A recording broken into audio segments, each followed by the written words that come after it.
Okay, family, welcome back. Thank you for joining me again.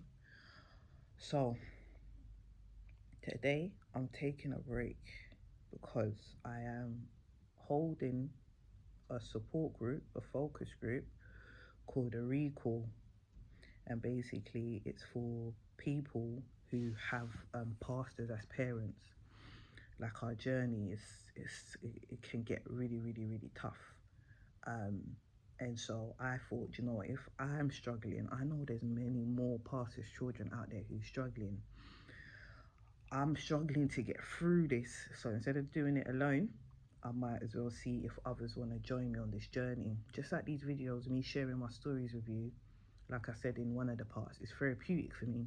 So when I gather with other pastors' children and we're sharing our experiences and we can kind of laugh and cry about them and process them and encourage each other, it's the same thing but in live flesh.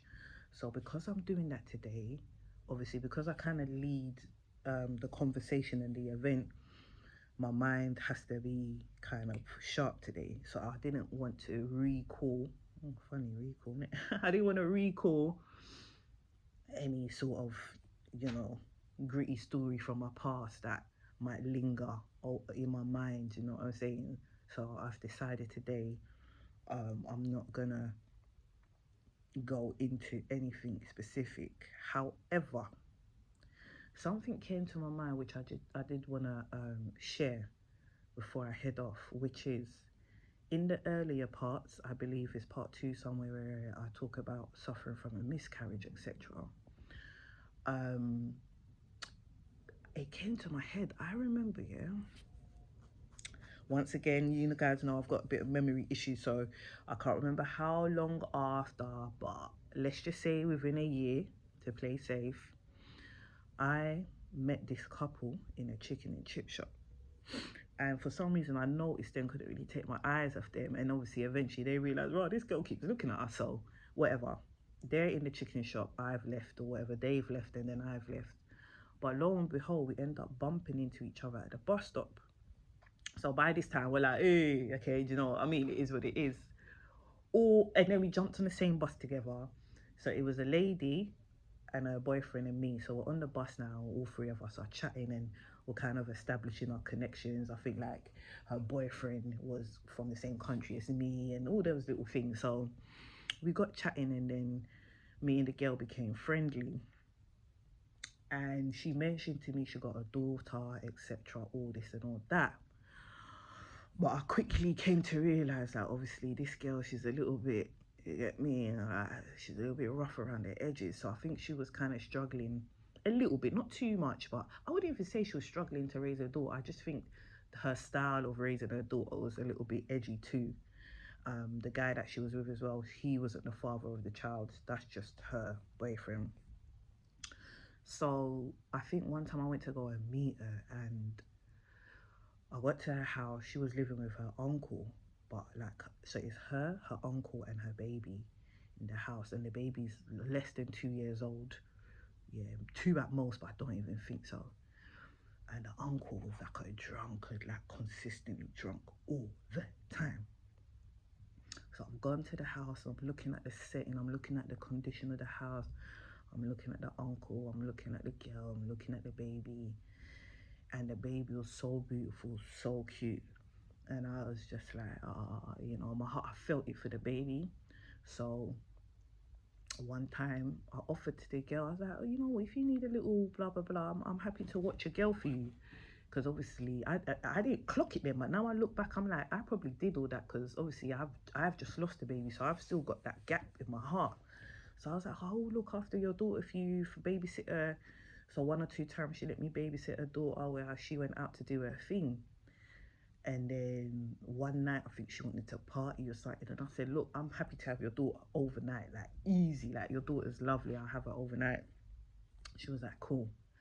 And obviously I noticed that she was really happy and free for me to have her daughter, which I don't think she knew me enough, and definitely not long enough to leave her daughter with me. So lo and behold, thankfully, I knew I was pure. I knew I had no bad intentions, but I knew that she didn't know that. So I was a little bit concerned about that, about how she was willing to, just be like, yeah, my daughter. So I started making it a regular thing. I was like, no, I'm gonna take care of this girl. I'm gonna help take care of this girl. So I used to basically have her like every weekend. She'll stay with me for a night, 2 nights. And I'm 17 years old at this age. Like when I look back and I think about it, I'm just like, yo, some of the things I got up to, and like I got to think about my parents too. Like my parents, they're actually wild. Like my parents, they're actually lit. Like, how can your 17-year-old daughter come home and be like, oh, mum, dad, like, I've got this 1-year-old. She's a daughter of one girl I met on the road. And, like, basically, yeah, I want to take care of her. I want to kind of raise her. Would you let me her stay with me in my room? And I change her nappy and I bath her and I put clothes on her and I put her to bed. And they're like, yeah, cool. Why not? So that went on for a while.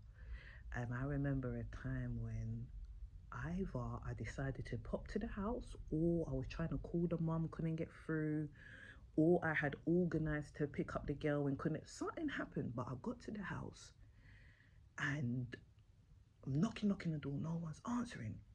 So I've peeped through the letterbox, and the way the letterbox is, I can see into the baby girl's bedroom. And what's happened is she's been left in a cot, so she's crying. Obviously, whatever the situation is, the person, whether it's the uncle, the mum, they're like, look, I'm popping out and you're not coming with me. So I'm going to leave you in your cot so you can't wobble around the house and hurt yourself. But basically, we've left you alone. And I was like, what? I was very heartbroken. I was like, what? She? I said, I have to get into this house. Like, by fire, by force, I need to get this baby girl out of this house because she's crying. Like. So I found a way to get into the house. I either got in through the back window, or I went somewhere where I suspected the uncle would be or the mum would be, something, but you get me? Oh, I've got my hand through. I don't know what I did, but I got in, and I don't remember someone opening the door because I remember being in the house alone, picking her up and like grabbing some of her stuff, her nappies and that, and being like, it's cool, let's go. I do remember that. And then I think maybe I just texted her mum and said, oh, by the way, I've got her and all them things. I can't really remember how it all ended because obviously she's not with me now and I haven't seen her in years. And I don't know either she was moving away or if she was taken into care. I can't really remember, but this video is a shout out call to her, right? Just in case you're watching this video, yeah, and your name's Ore, because your name is so unique. So if your name is Ore and I've given you some content to this background, because now you'll be a big girl now. When I was taking care of you, you were maybe just 2 years old, if that, and I was 17 then. So I'm not gonna do deep calculations, but minimum, you're 16. You have to be 16 by now, like, and that's on a rough calculation, but you might be older, but you've got to be 16 by now. So you're probably on the internet. So just in case you come across this video, hit me up, yeah? Follow me on Instagram. My Instagram is Miss with 3 S's, MISSS Rebecca, REBECCA, Miss Rebecca.